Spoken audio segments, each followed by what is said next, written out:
Alright everybody, how's it going today? So we've got this 2001 Ford Focus. I didn't really want this to be the first project that we did for the new channel, but it is what it is. This is what I have right now. You'll see a bunch of different things on this channel. We do some old stuff, some new stuff, and stuff like this, whatever the hell this is. The reason I didn't want to do this one as the first build on the channel is because, I mean, it's pretty obvious that this is some wild and crazy stuff, and I don't want people to get the impression that this is the kind of thing that we are going to be doing on this channel. This is just one of the things I run into on a daily basis. I've been buying and selling cars for a very long time. I've been in the car business for the last 7 years. So we've had a lot of stuff come and go, and this is just one of many. So just don't get caught up on the attributes of this car and think that this is what this channel is about, because when we get done with this car, it's going to look completely different. We're going to get rid of all the crazy nonsense that's written on the side of it and all the graphics and everything that they've airbrushed on it. So what I've done to this car so far, we had to put a fuel pump on it. And I've got some clips of that. Unfortunately, my camera died, so I didn't get all of it, but I doubt anybody cares about how to put a fuel pump on a 2001 Ford Focus. So the next thing we did, we changed the oil. We made sure that it was running good and all that.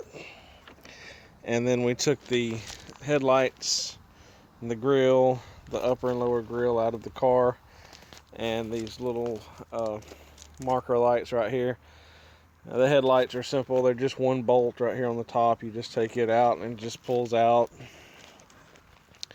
And we actually have a broken wire here. So this wire for the headlight, if you can see it, is broken. So we're going to have to solder that back to the connector. I do have the connector. It was on the back of the light. I'm not sure how the wire got broken.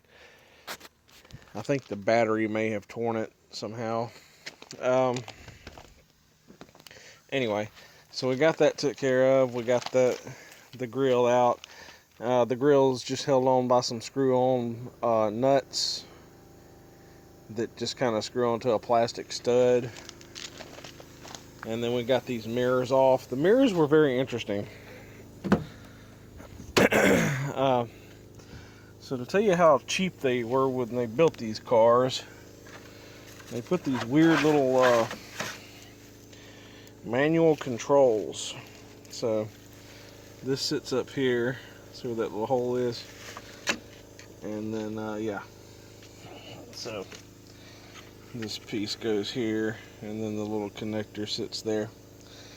So yeah, the idea is that you move this, and somehow or another these cables move the glass on the mirror.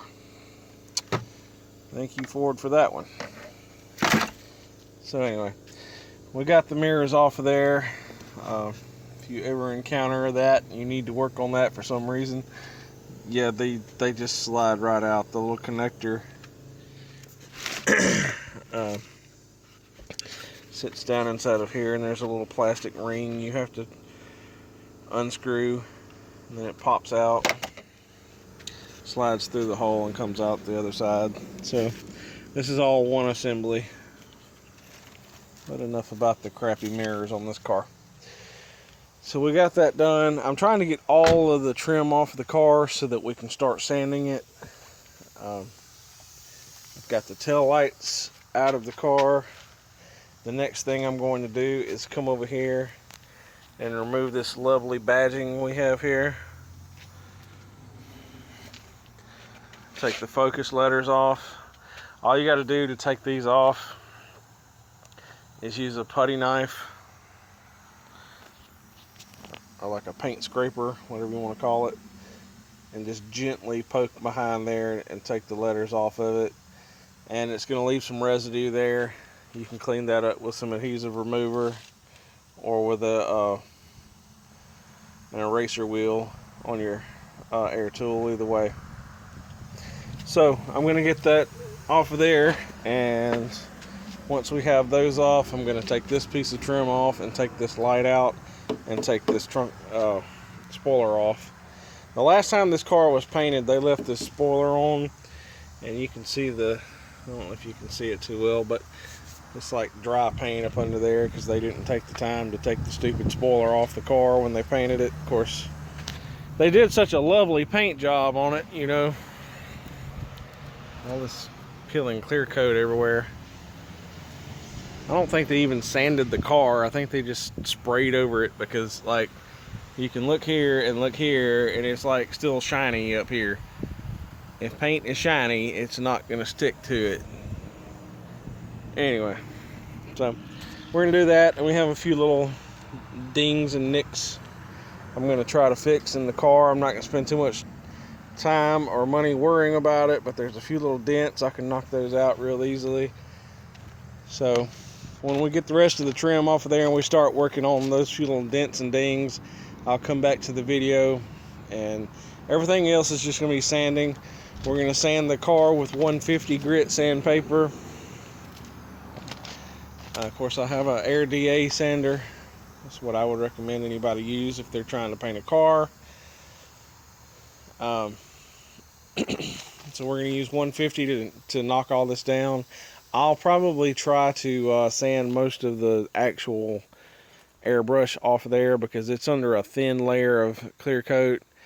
And what happens is, like, paint has different layers to it, so you can rub your hand across here and actually feel the different layers where the paint stops and starts, because they're a bunch of idiots. But anyway, so I'll probably sand as much of that down as I can, and there's some runs here and there that they left in the paint job. I don't know, you can see how lovely that looks. But anyway, all that stuff is not going to just come flat when you sand it. As you sand, it'll all come off in the same layer. So if it's built up, say there's a run here, if it's built up right there, as this layer comes down, this run only comes down that same layer at a time.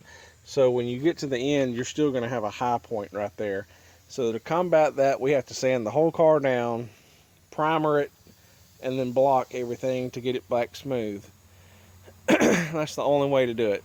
So we're going to use 150 grit sandpaper, which is rough. You don't want to use that for your final finish, but for a primer, it will help the primer stick, and it'll be a lot faster for us to get the finish off the car to get down to that point. All right, we'll catch back up soon.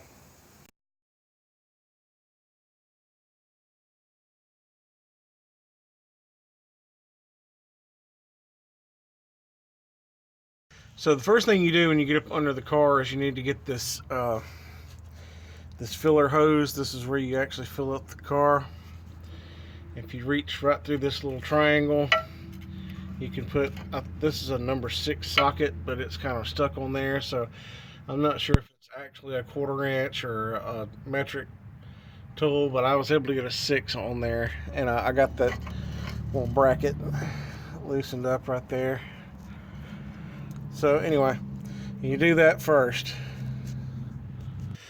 Alright, so the next thing you want to do is go ahead and support your tank. I've got a floor jack here with a piece of plywood over it, just so that the end of the jack doesn't poke into the tank and cause a rupture of the plastic tank. Okay, so once you get that in place, what you're going to do is there's a strap that runs across the tank, and it's only held on with one bolt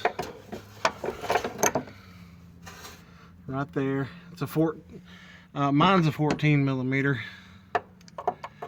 so mine's a little rusty, but it's a 14. So when you take that out, the straps just kind of hook into a opening in the back, and they just twist and come out. And as soon as I get this bolt out, I'll show you what I'm talking about. Alright, so this was the hardest part of the whole job for me right here.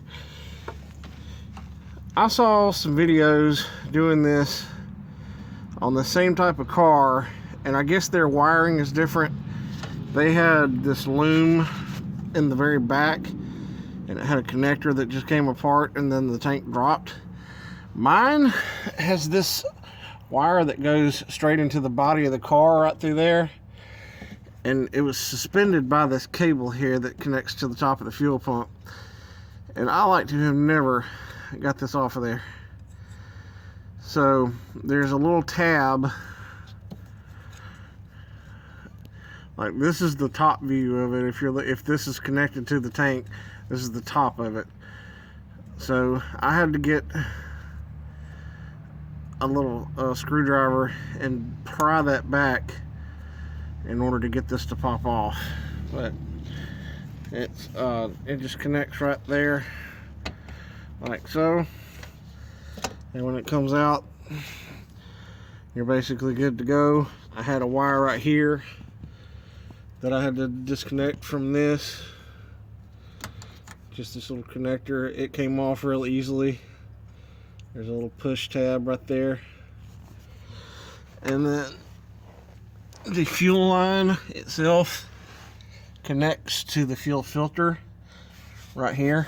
So if you'll disconnect the fuel filter right there, then you have everything unhooked on this side, and then we can go back there and remove the hoses and drop the tank. The fuel filter itself, the connector comes off real easily. I say that, but it's just got this little horseshoe shaped clip. If you'll just pop the back of it in there and push, and it'll slide upwards, and then it just slides right off. You can